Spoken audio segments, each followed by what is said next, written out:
Hi, everybody. We're back with another picture book read aloud today. Last week we read a story called The True Story of the Three Little Pigs.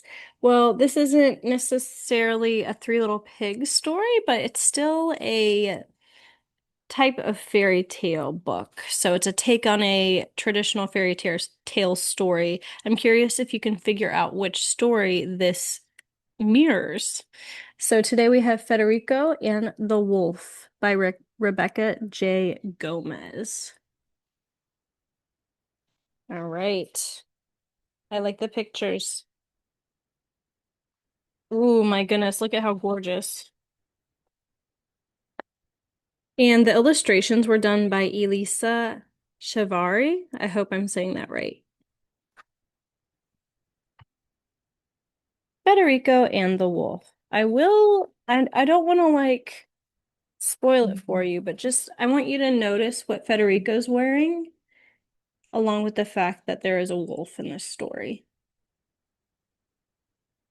And I've done it again where I chose a story where one of the main characters is a wolf, which, if you listen to the true story of the Three Little Pigs last week, you will know that Mr. Keller, not to be mean, but makes fun of me for how I say wolf. So I'm being very careful how I say it. All right, and hopefully you don't hear the neighbors mowing their lawn. Once upon a modern time, a boy named Federico left to buy ingredients to make the perfect pico.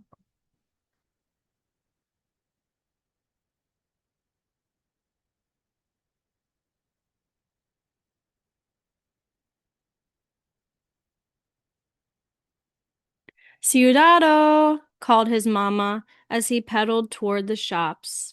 Mind Abuelo's grocery list and don't make any other stops. What do you think Ciudado means? Why might a mom say Ciudado as her son goes for a bike ride?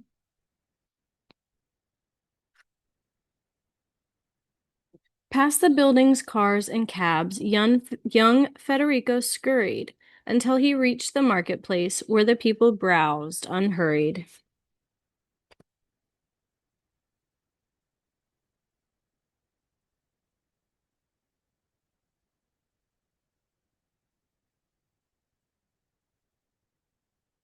He filled the basket on his bike with romas, herbs, limes, jalapenos, onions, and a pack of, I'm going to do my best pronunciation, Anaheims. He added garlic, pickles, bread, and other market goods, then pedaled through the city park and deep into the woods.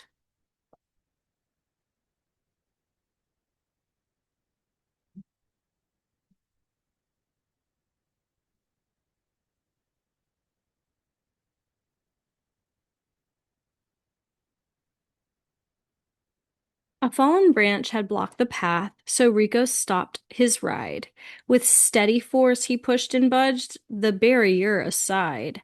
Hola, called Un Lobo, catching Rico unaware. I see you've packed a hefty lunch. You got some grub to spare? What do you think a lobo is in Spanish?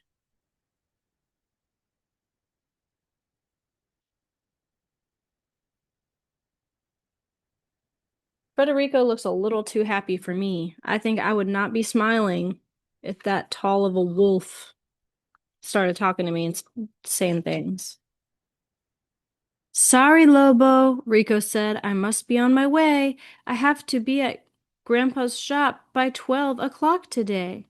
Federico grabbed his bike and left the wolf behind. Little did he know the wolf had other plans in mind.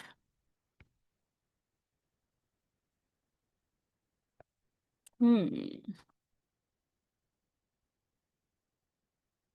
La tienda was deserted. Rico listened. Not a sound. The sign said closed, and what were those? Some paw prints on the ground? Federico peeked inside, alarmed by what he saw. A figure waved him over with a large and furry paw. So we have prints on the ground. The store says closed. Who's that inside? Hmm. Abuelo? Whispered Federico, pulling off his hood. Ah, yes, it's me, but I can't see. Come closer if you would. I? I think you need a shave. Your beard has grown so thick. You think so? Said El Lobo. Steady grooming does the trick.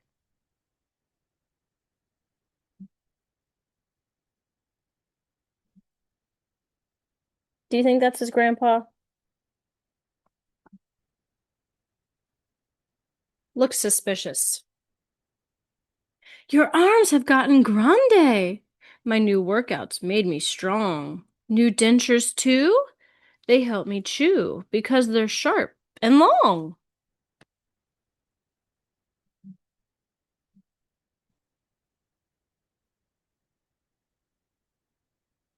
By now the wolf was drooling. All this chatter's getting old. I'm hungry, bub. I need some grub before I pass out cold.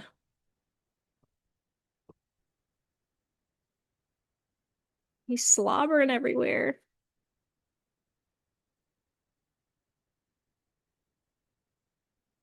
Okay, said Rico, let me see. I've brought your favorite treats. Whole grain bread, a cabbage head, and a jar of pickled beets. El Lobo's nose began to twitch. Mi niño, here's the deal. Set those yucky things aside, and I'll make you my meal. Whoa.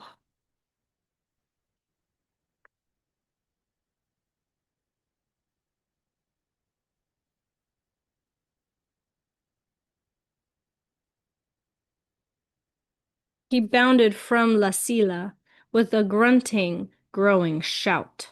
But Rico tossed some chili powder straight into his snout. The wolf inhaled, he sniffed, he snuffed, he itched, he twitched, and wheezed. He tried to wipe his drippy nose, but sneezed. I would not want chili powder in my nose. That would hurt. Federico basically pepper sprayed this wolf. That's crazy. Good for him. Federico ducked and dashed, then rummaged around his sack. Not so fast, you tasty tyke, I haven't had my snack. But Rico quickly plotted. When the wolf's mouth opened wide, he grabbed un habanero and jammed it deep inside. Oh no. I know some of you guys watch Hot Ones and stuff like that. How many Scovilles or where on the Scoville scale is a habanero? I'm sure that didn't feel good to the wolf.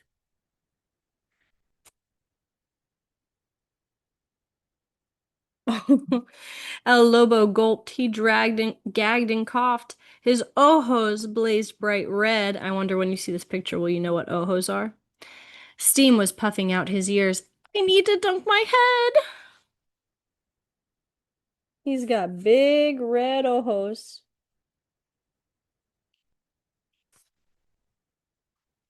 He hurtled through La Puerta with a shrieking, gasping scream and dashed as fast as he could go toward the distant stream.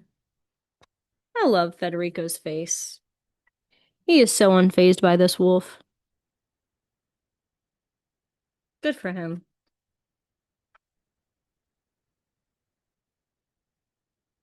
Ayuda! Cried Abuelo from inside the bolted box. Rico found him safe and snug in just his shorts and socks. Gracias! He scrambled out with shouts of pride and joy. I thought that wolf would do us in, but you prevailed, my boy.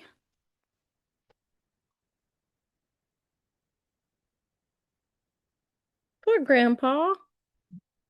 Poor Abuelo.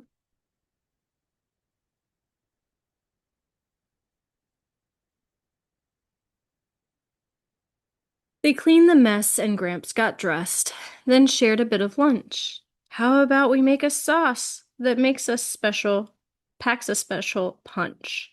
They chopped and diced and used lots of spice and simmered sauce all night, then bottled their concoction, Wolfsbane salsa, extra bite.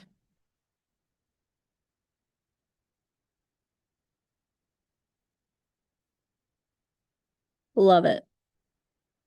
Would you try it? I think that might be a little too spicy for me. Ooh, I love this. The perfect pico. So they have a recipe in here. Um, I'll go ahead and hold it up to the screen, and if you want to make it at home, you can screenshot this. So here is the recipe for their perfect pico. Also, there is a dictionary that defines each of the words that were in this story. I pronounced them the best I could. So if you're curious as to what the words meant, if you were not able to use context clues, you can also pause the video there and look and see what the words meant.